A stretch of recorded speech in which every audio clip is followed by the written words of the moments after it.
अस्सलाम वालेकुम दोस्तों, पिछली एपिसोड में हम लोगों ने देखा था कि मार्शल एम्परर टिंग फिंग ने टियानसू को किडनैप कर लिया था।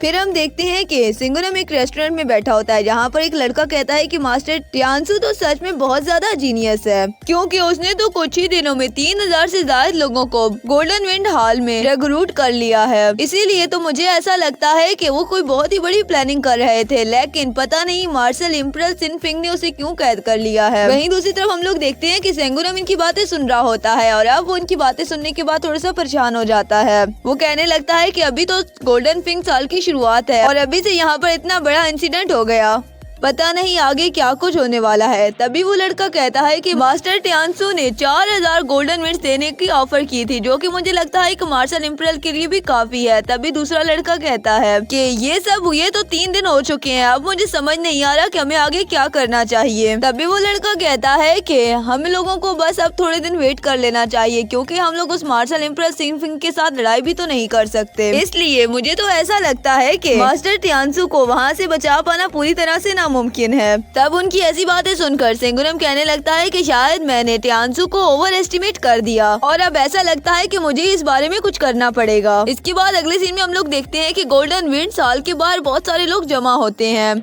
हमें तो ऐसा लगा था कि ये गोल्डन फिन साल तो बिल्कुल सिंपल होगा और ये मार्शल एम्परर के सामने कुछ नहीं कर पाएगा, लेकिन इन्होंने तो सीधा सीधा मार्शल एम्परर को ही रिवॉर्ड की ऑफर दे दी। गोल्डन विंड साल के रूल्स के मुताबिक कोई भी मार्शल एम्परर अगर मार्शल एम्परर सिंग फिंग को मारकर मार्शल टियानसू को बचा लेगा तो उसे रिवॉर्ड के तौर पर 10,000 गोल्डन विंड्स दिए जाएंगे। अब उनकी ऐसी बातें सुनकर वो आदमी कहने लगता है कि ये तो सच में बहुत ज्यादा बनी है और दूसरे मार्शल एम्परर जरूर इसमें इंटरेस्ट लेंगे। तभी इसी बीच हम लोग देखते हैं कि मार्शल एम्परर सिंग फिंग भी वहाँ पर आ जाता है और उसे देखकर वो लोग खामोश हो जाते हैं। मार्शल एम्परर वहाँ पर लगे नोटिस बोर्ड को फाड़कर वहाँ से चला जाता है और इसके बाद फिर वो उसी जगह आ जाता है जहाँ पर उसने टियानसू को कैद करके रखा हुआ था। लेकिन अब वो देखता है कि अब उस जगह टियानसू के साथ साथ मार्शल एम्परर टियान फिंग भी आ गया है। वो इस बात पर बहुत ज्यादा हैरान होता है और वो कहता है कि तुमने आखिर मुझसे मिलने के लिए टाइम कैसे निकाल लिया। सिंग फिंग की ऐसी बातें सुनकर वो उसे जवाब देते हुए कहता है कि सिंग फिंग, मैं यहाँ पर तुमसे मिलने के लिए नहीं आया, बल्कि मैं तो तुम्हें मारने के लिए आया हूँ। अब उसकी ऐसी बातें सुनकर सिंग फिंग की हालत तो खराब होने लगती है,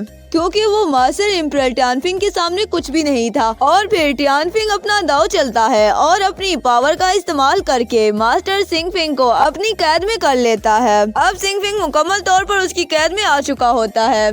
उसकी कैद में आकर सिंग फिंग बहुत ज्यादा बेबस हो जाता है और वो मार्शल एम्परर टिंग फिंग से कहता है कि आखिरकार तुम मेरे साथ ऐसा कैसे कर सकते हो, हम इस बारे में बैठकर भी तो बात कर सकते हैं ना। सिंग फिंग की ऐसी बातें सुनकर टियान फिंग पर कोई भी असर नहीं होता और ना ही टियान फिंग उसके साथ बैठकर बात करने पर राजी होता है। इसीलिए वो फिर से अपनी पावर को जमा करता है और सिंग फिंग के ऊपर हमलावर होता है। वो एक ही झटके में सिंग फिंग को हमेशा की नींद सुला देता है। उसके बाद वो सिंग फिंग की डेड बॉडी के पास आकर कहता है कि सिंग फिंग, तुम सच में बहुत ही ज्यादा बेवकूफ हो। इस वक्त हर कोई गोल्डन विंड हॉल के बारे में इन्वेस्टिगेट करना चाहता है, लेकिन इस सब के बावजूद भी तुमने टियानसू को कैद कर लिया और फिर उन लोगों ने तुम्हें मारने के लिए इतना बड़ा रिवॉर्ड भी रख दिया।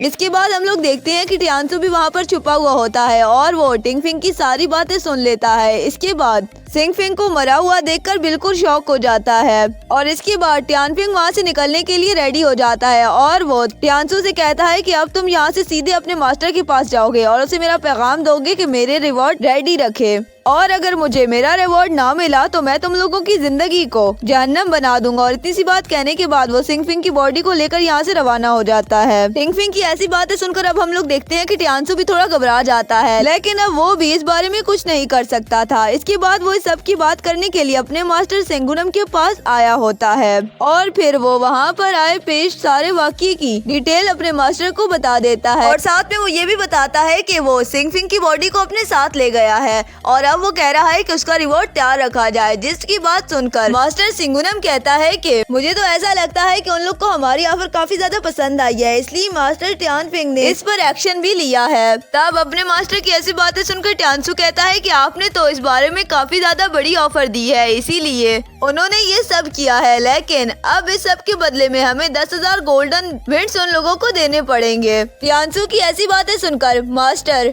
सिंगुनम कहता है कि तुम्हें इस बारे में परेशान होने की कतई जरूरत नहीं है। मैं चाहता हूँ कि तुम गोल्डन विंड्स हॉल को ऐसे ही प्रोटेक्ट करते रहो और गोल्डन विंड्स के बारे में तुम बिल्कुल भी परेशान मत हो।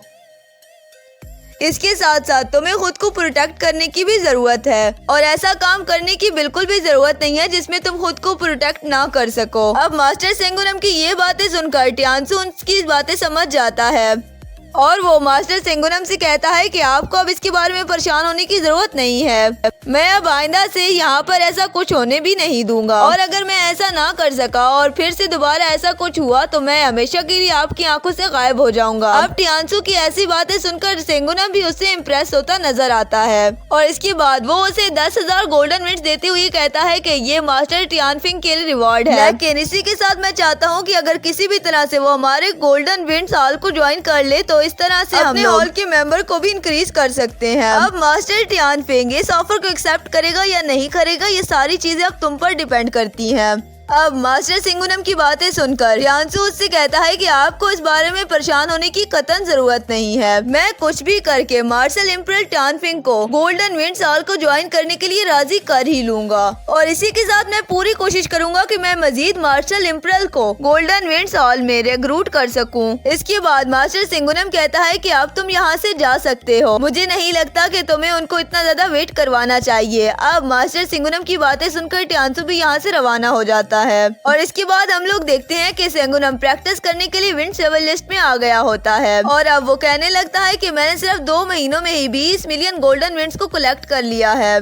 लेकिन इस सब के बावजूद भी मेरे विंड हर्ट के अंदर किसी भी तरह की कोई तब्दीली रोनुमा नहीं हुई। तभी हम लोग देखते हैं कि वहाँ पर मौजूद छोटी लड़की उसे अपने डीमन स्पिरिट क्लेन के बारे में बताने लगती है जो कि उसे कोई अर्जेंट बात करने के लिए बुला रही होती है। इसी के साथ वो उसे बताती है कि डीमन क्लेन के रॉयल गार्ड उसका इंतजार कर रहे हैं और अब हम लोग देखते हैं कि सेंगुनम उसकी बातें सुनकर थोड़ा सा परेशान हो जाता है और वो कहता है कि वो लोग मुझे इतना अर्जेंटली मीटिंग के लिए क्यों बुला रहे हैं। तभी उस पर ये इंकशाफ होता है कि क्लेन के वॉरियर तो यहाँ के बग हैं और उनके पास मार्शल एम्परर रिम वाली कल्टीवेशन है। तब उनमें से एक गार्ड सेंगुनम को कैरेस के ऊपर बैठने के लिए बोल देता है और इसके बाद वो सब यहाँ से रवाना हो जाते हैं और इसी के साथ हमारा आज का एपिसोड यहीं पर खत्म हो जाता है। दोस्तों नेक्स्ट एपिसोड के लिए हमारे चैनल को सब्सक्राइब करें और अगर एक्सप्लेनेशन अच्छी लगे तो वीडियो को लाइक और शेयर जरूर कीजिए।